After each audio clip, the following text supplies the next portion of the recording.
A little bit about myself. I have been working professionally in the digital media space since 1998. Raise your hand if you were born after 1998. Oh, just joking. But in 1998, I built my first website. I actually I grew up here in Michigan. I went to a small computer graphics tool or school in the late 90s out in Arizona, where I learned 3D animation and video editing and all that cool stuff. It was really the dawn of the commercial internet. So a lot of like hardcore programming and a lot of the jobs that kind of exist today weren't really around back then. So I learned a lot of animation. Again, my focus was on 3D originally. Right when I got out of school, I delivered a pizza to a company. Funny how networking can work. And I ended up working with this company for 6.5 years. They're a small company of probably, when I joined them, I was the 5th person, and we grew to about 10 or 12 people. It was a small ad agency where I did anything you can imagine on the internet as the initial kind of commercial internet boom happened. Lots of programming websites, lots of doing web animations, lots of video work, lots of Flash work, if anyone knows what that means. After about 5.5, 6 years of working for this company and learning, what it's like to work for clients and to go to meetings and to be held accountable and responsible for projects and just really to be thrown in the ringer and grow up very quickly in terms of being a professional. And I'll talk a lot about that throughout this class. It's a lot more than just learning how to, build a web page. It's learning how to design, how to think about your target audience, how to communicate with your client, how to take direction, how to take criticism and feedback. There's a lot that's involved with working on our industry. So anyway, for these first 5 or 6 years, I worked in a small agency. I worked until they sold their company and said, hey, thanks for all the hard work. Bye. So then I moved back to Michigan, where I grew up here, and worked in another agency for about 5 or 6 years here in Grand Rapids, which at the time was the biggest agency in town. And I jumped into a company filled with about 50 people. And that was very interesting to go from a very small company where you kind of wear multiple hats and do many things to then working for a large agency where I became more of like a cog in the machine. And there I started to be much more hardcore programming and application development. Again, still did some 3D, did a lot of animation, did a lot of web work, but did a lot more heavy web application and like interactive application work in various formats, touch screens, all kinds of stuff like that.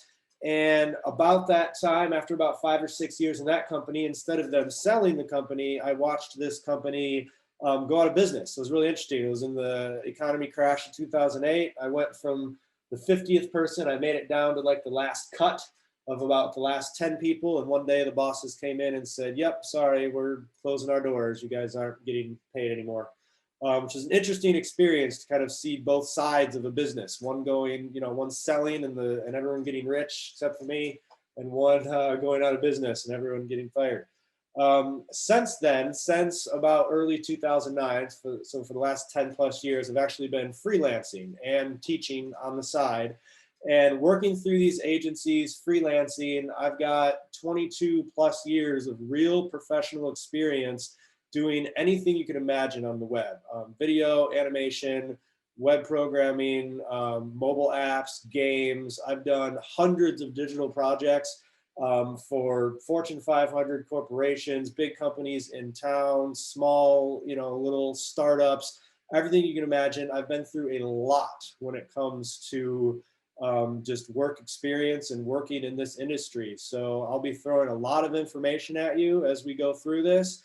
And I have a lot that I can share as we go through. So that's me. That's a bit my qualification. So the last thing I kind of wanted to go through is just the idea that you're going to be responsible for providing hosting. I personally use GoDaddy, which is one of the largest. It's also one of the least expensive of the hosting accounts. If I look at, let's see, web hosting, we're basically going to need the basic. So this one here, this is a $6 a month economy version.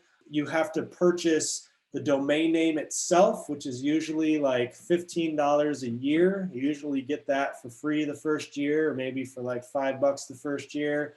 And then you have to buy monthly hosting, which can be anywhere from $6. I'll show you another company that is even cheaper every month, and it's just is part of the cost of doing things online. So GoDaddy has been around for years and years and years. They're one of the big ones. Another big one is called Bluehost.com. That's another big hosting company. Let this load. I could probably list off 10 of them that are like massive, that have huge, huge, huge followings, and they're all about the same. But the one that you all may be most interested in is what I found to be the least expensive. Is called ionos.com by One in One. So ionos.com. Again, I'll go through this again in more detail when we start to talk about things from the ground up. But you can see that you can actually start web hosting for starting at $1 a month. We don't even need this separate WordPress hosting. I'll talk about the difference between traditional versus WordPress hosting when we actually get into this. Right now, I'm just kind of giving you the heads up that you are going to have to buy something, but usually it's basically going to cost you less than $20. We'll have to purchase web hosting for basically $1 a month, and then we'll have to purchase an actual domain name to go along with it. I'll go through with you how that actually works. I'll show you some tools to check and see if a domain name is already taken, and we'll go through all of that process.